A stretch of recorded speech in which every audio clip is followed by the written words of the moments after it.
This is the 23rd broadcast in the series America Looks Abroad, presented by the officers and staff members of the Foreign Policy Association. This nonpartisan organization, open to all who are interested in American foreign policy, offers accurate information on current world events. In the world of today, foreign affairs are your affairs. The struggle now raging in Norway may prove decisive for the future course of the European war, especially in its effect on the fate of the Low Countries and of the Balkans. Mrs. Vera Michelis Dean, Director of Research Department of the Foreign Policy Association, will discuss War Spreads in Europe. Mrs. Dean. Good afternoon. At this moment, a struggle which may prove decisive for the future course of the European war is raging in Norway, where the Allies are at grips with the Germans on land, at sea, and in the air. The outcome of this struggle is bound to have far-reaching effects. If the Germans succeed in establishing air bases on the Norwegian coast, their bombing planes will be only 300 miles by air from the British naval base at Scapa Flow, and the Norwegian fjords would provide many submarine bases from which German U-boats could attack British shipping in the North Sea. The fate of Belgium and Holland also hangs on the outcome of the Norwegian conflict. If the Germans can use Norway as a base for attack on Britain, they may postpone their plans to invade the Low Countries. But if the Germans are repulsed in Scandinavia, they may try to break the deadlock on the Western Front by striking at their allies through Holland. On Friday, a state of siege was proclaimed in Holland. The Dutch thus hope to avoid the danger that pro-Nazi elements, which are said to have some support in the Dutch army, might help the Germans by acts of treachery, as was the case in Norway. If Holland is invaded by Germany, it will have the assistance of Belgium's well-trained army. And of course, a German invasion of the Low Countries would bring France and Britain to the aid of Belgium and Holland. For all these reasons, it would seem that Germany will invade the Low Countries only as a last resort. The outcome of the Norwegian conflict will also have a decisive effect on developments in the Balkans. A German victory in Scandinavia might frighten the Balkan countries into submitting to Germany, before they, too, are brought under what the Nazis call protection. It might also cause the so-called non-belligerents, Italy and Russia, to enter the conflict, not so much for the purpose of aiding Germany against their allies as of achieving their own ambitions and forestalling German encroachments on their respective spheres of influence. On the contrary, an Allied victory might rally the Balkan countries to the side of Britain and France and persuade Italy and Russia to remain on the fence. In the Balkans, as in Scandinavia, Germany and the Allies have been engaged in a tug-of-war to win control of neutral countries by propaganda, economic pressure, and threats of retaliation. On the eve of Germany's invasion of Norway, it looked as if the struggle for the Balkans would result in an economic stalemate for Germany, especially now that Britain is buying up foodstuffs in the Balkans for Allied troops in the Near East. The countries of southeastern Europe have been increasingly reluctant to meet the Reich's demand for additional exports, partly because they do not want to alienate France and Britain, and partly because they themselves are afraid of shortages in case war spreads to the Balkans. Yesterday, for example, Germany signed a new trade agreement with Romania. By this agreement, Germany promises to send armaments and airplanes to Romania in return for shipments of Romanian wheat. But the Romanian government has refused to increase exports of oil to Germany, as demanded by the Nazis. Just as the Allies and Germany finally clashed in Scandinavia over control of Swedish iron ore, so the belligerents may now clash in Romania over control of another essential war material, this time oil. But if Germany is to strike at Romania, it must first invade Hungary. Unlike Romania, Hungary has no guarantee of assistance from the Allies. Hungary, moreover, is isolated in Eastern Europe. It would be impossible for the Allies, even if they wanted, to give the Hungarians military assistance. In Hungary, the Germans could seize an important source of foodstuffs. Before 1914, Hungary had been the granary of the Austro-Hungarian Empire, and also a source of bauxite, which is needed for the production of aluminum. Once in control of Hungary, the Nazis could demand the return of territory that Romania took from the Hungarians in 1919, and thus begin the dismemberment of Romania. A German attack on Hungary or other countries of southeastern Europe would mean that the Nazis had decided they could not impose their will on the Balkans by methods short of force. That they are trying other methods before resorting to outright violence is shown by reports of feverish Nazi activities in Hungary, Romania, and Yugoslavia. In Romania, King Carol is continuing his efforts to establish a united political front. He has released members of the Iron Guard, previously banned for their pro-Nazi activities. In Yugoslavia, former Premier Stojadinovic, who had been known as a warm supporter of Germany and Italy, was arrested last Thursday on the charge that he had been plotting to overthrow the government with the aid of German Nazis. If pro-Nazi elements could succeed in Norway, where they formed an infinitesimal proportion of the population, and where social and political conflicts had been reduced to a minimum, you can imagine how much more effective they have been in countries like Hungary, Romania, and Yugoslavia, which chronically suffer from serious internal problems. To begin with, there are large German minorities in each of these countries, and these German minorities represent an advance guard of Nazi penetration. Then the economic problems generated by the world depression have hit the Balkan countries severely, producing the same kind of discontent among the lower middle classes and students which made it possible for Hitler to seize power in Germany. The Balkan countries are also dependent economically on the German market.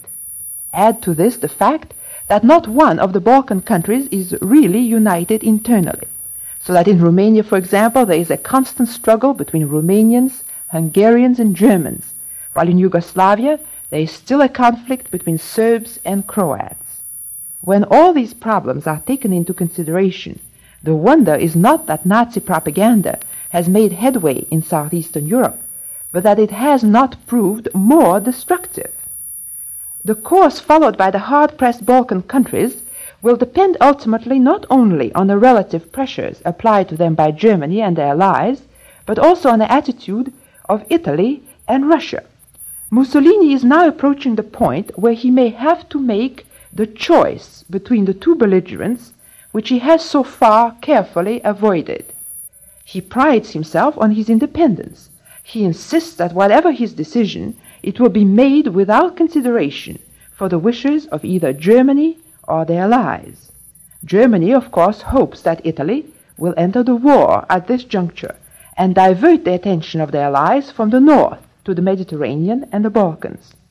To encourage Italian action, Germany has hinted that at the end of this war, Britain's domination of the seas will be ended, that Britain will be ousted from Gibraltar and Suez, and that Italy will thus obtain unchallenged control of the Mediterranean, while Germany rules Central and Eastern Europe. The majority of Italians, however, have little sympathy for Germany. They still passionately hope to avoid war, even though many of them will welcome the breakup of the British Empire. Many Italians and even fascists also fear that a German victory in Europe would reduce Italy to the position of a vassal state, which would be forced to follow Germany's dictation. As a matter of fact, while Mussolini's policy has served the purposes of Hitler, it is neither pro-German nor pro-Ally. It is first and foremost pro-Italian. Mussolini apparently still hopes to achieve his ambitions without sacrificing either men or material by participation in the war. These ambitions include, first, special rights for Italians in Tunisia, in North Africa, over which France has a protectorate. Second, a free port in the French port of Djibouti on the Red Sea, which used to serve as the principal outlet for the trade of Ethiopia before that country was conquered by Italy. And third, a share in the control of the Suez Canal, which is operated by a private company, now controlled by French and British stockholders. The threats and warnings that have been coming from Rome since Germany's invasion of Norway may be intended to force concessions on these points from France and Britain. Should Italy, however, decide to strike at their allies, it could probably cut communications through the Mediterranean and effect a quick landing of considerable forces, either in Greece or Yugoslavia.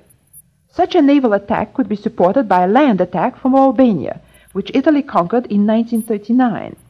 If this move succeeds, the Allied forces now massed in the Near East would find it difficult to obtain supplies of men and material from the West, but they would still remain in communication with the French and British empires further east. I doubt that Italy would take the risk of concentrating its fleet in the eastern Mediterranean. Such a move would leave its west coast exposed to Allied attack.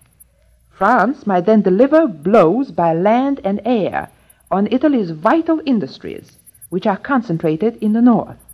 Meanwhile, France and Britain could close the exits and entrances to the Mediterranean at Gibraltar and Suez, and prevent overseas supplies from reaching Italy. The Allies could also cut off Italy from its colonies in East Africa, including the newly conquered Ethiopia. Reports last week indicated that Allied troops in the Near East might be used not for operations against Germany in the Balkans or Russia in the Caucasus, as has sometimes been expected, but against Italian possessions in Africa. Of course, Allied operations in this region will depend on the action of Russia. Any attempt by Germany and Italy to alter the Balkan situation will probably bring Russia into the fray. Russia is not primarily interested in helping either Germany or Italy, but it would certainly act to protect its own interests in the Balkans. Moscow still hopes to recover Bessarabia, a Russian province seized by Romania in 1918. It is also concerned with the fate of the Slav countries in the Balkans, Yugoslavia and Bulgaria. It is significant that Yugoslavia, which has had no diplomatic relations with Russia since the Bolshevik Revolution of 1917, is now on the point of concluding a trade agreement with Moscow. This is particularly interesting in view of the fact that Yugoslavia now seems to be opposed to Germany and Italy. By this new treaty, Yugoslavia would apparently obtain machinery and armaments manufactured in former Czechoslovak factories with Soviet raw materials. Meanwhile, it looks as if Russia would also like to end the rift that has existed in its relations with their allies since the conclusion of the Soviet-German Pact last summer, by signing a trade treaty with Britain. This may seem paradoxical, but a determined effort by the Allies to defeat Germany might remove Moscow's fear that the Allies were merely encouraging Hitler to destroy the Soviet Union. As war spreads in Europe, it brings in its wake economic privation and political restrictions, which threaten to transform the continent into a vast armed camp of impoverished and enslaved peoples. And as war spreads, the hope of neutral countries that they might escape the horrors of the conflict become increasingly dim. Much as the neutrals hate war, they now realize that on the outcome of this conflict depends not only the fate of their allies and Germany, but their own fate as well. It can only be hoped, in the dark hours through which we are passing, that out of this new realization of the need for solidarity in the tasks of war may emerge the determination to achieve solidarity in the tasks of peace. Ladies and gentlemen, Mrs. Vera Michelis Dean, Director of the Research Department of the Foreign Policy Association, was today's speaker in the America Looks Abroad series. If you would like a free copy of this talk, send your request to the Foreign Policy Association, 8 West 40th Street, New York. We shall repeat that address. Send your request to the Foreign Policy Association, 8 West 40th Street, New York City. We invite you to tune in again next Sunday to hear another speaker in the America Looks Abroad series. This is the National Broadcasting Company, RCA Building, Radio City, New York.